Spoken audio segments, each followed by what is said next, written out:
The president's policies have been exercised over the last 4 years, and they haven't put Americans back to work. We have fewer people working today than we had when the president took office. If the unemployment rate was 7.8% when he took office, it's 7.8% now.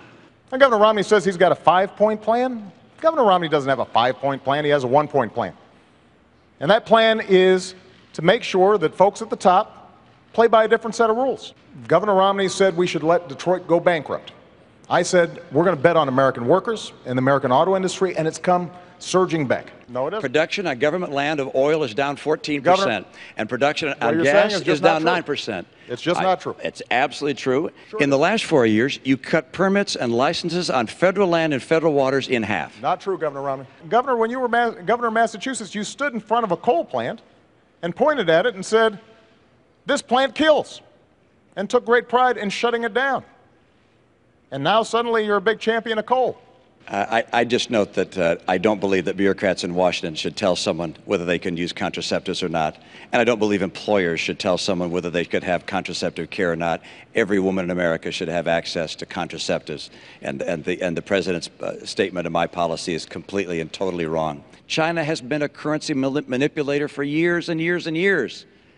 And the president has a regular opportunity to label them as a currency manipulator, but refuses to do so.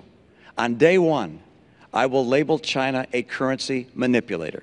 Keep in mind that Governor Romney invested in companies that were pioneers of outsourcing to China and is currently investing in countries, in companies that are building surveillance equipment for China to spy on its own folks. Governor, you're the last person who's going to get tough on China. Any investments I have over the last 8 years have been managed by a blind trust.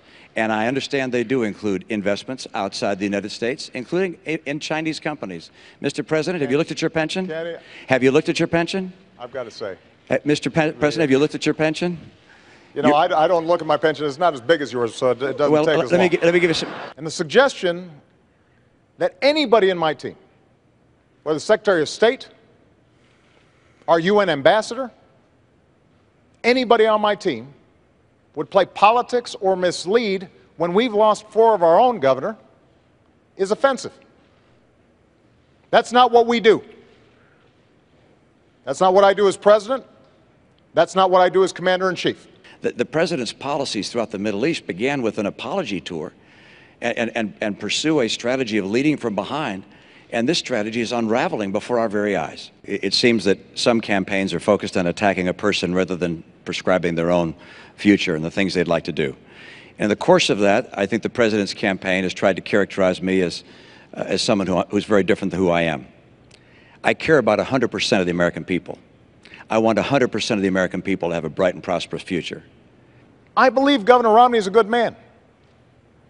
Loves his family, cares about his faith.